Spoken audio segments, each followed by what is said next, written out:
L'acte d'union de 1840. Encore une nouvelle constitution. De ces recommandations, l'Angleterre ne retiendra que l'idée d'union en 1840 et non celle du gouvernement responsable.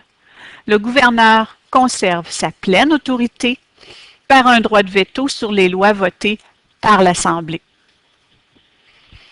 Donc, le gouverneur a toujours droit de refuser des lois qui sont votées par la Chambre d'Assemblée.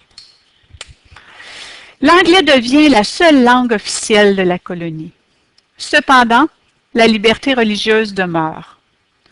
Au niveau de la représentation proportionnelle, c'est-à-dire du nombre de députés qui seront élus dans le Haut et le Bas-Canada,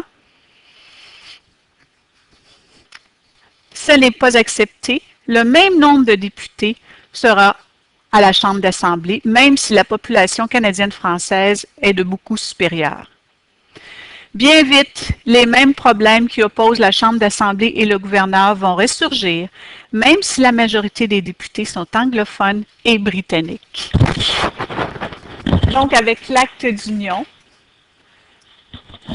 pas de représentation proportionnelle, on n'a pas de gouvernement responsable, l'union du Haut et du Bas-Canada, afin d'assimiler les Canadiens français, et l'anglais est la seule langue officielle.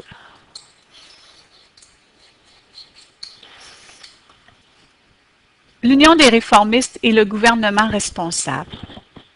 L'acte d'union maintient la situation qui prévalait sous l'acte constitutionnel, puisque les députés de la Chambre d'Assemblée, qui sont élus par la population,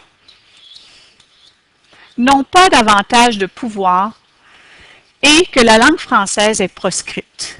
Cependant, cette fois encore, à l'élection de 1841, les représentants qui réclament une démocratisation des institutions publiques et l'égalité des francophones et anglophones ont obtenu une majorité de sièges à la Chambre d'Assemblée.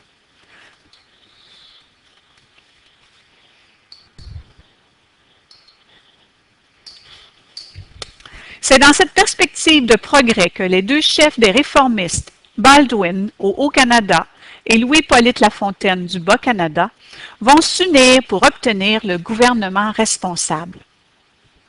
En 1842, ils deviennent les deux chefs du Conseil exécutif. Ils détiennent le pouvoir. Mais une majorité de députés anglophones ne sont pas heureux de voir un francophone dans une position si avantageuse. En 1843, les deux chefs démissionnent devant l'insistance des opposants anglophones, dont celle du gouverneur. Il faut attendre 1848 avant de revoir les réformistes prendre le dessus et se liguer définitivement pour obtenir le gouvernement responsable et un début d'équité pour les francophones, que les lois votées à la Chambre d'Assemblée ne puissent plus être refusées par le Conseil et le gouverneur.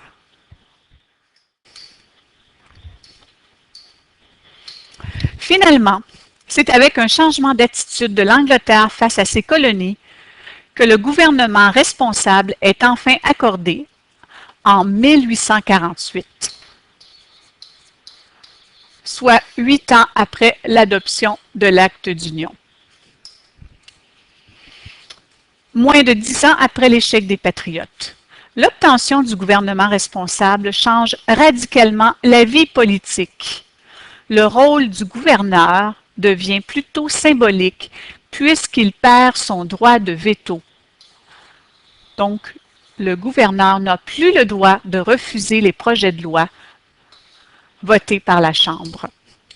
Et le Conseil exécutif, ou ce qu'on appelle aujourd'hui le gouvernement, est choisi parmi les membres du parti majoritaire à la Chambre d'Assemblée.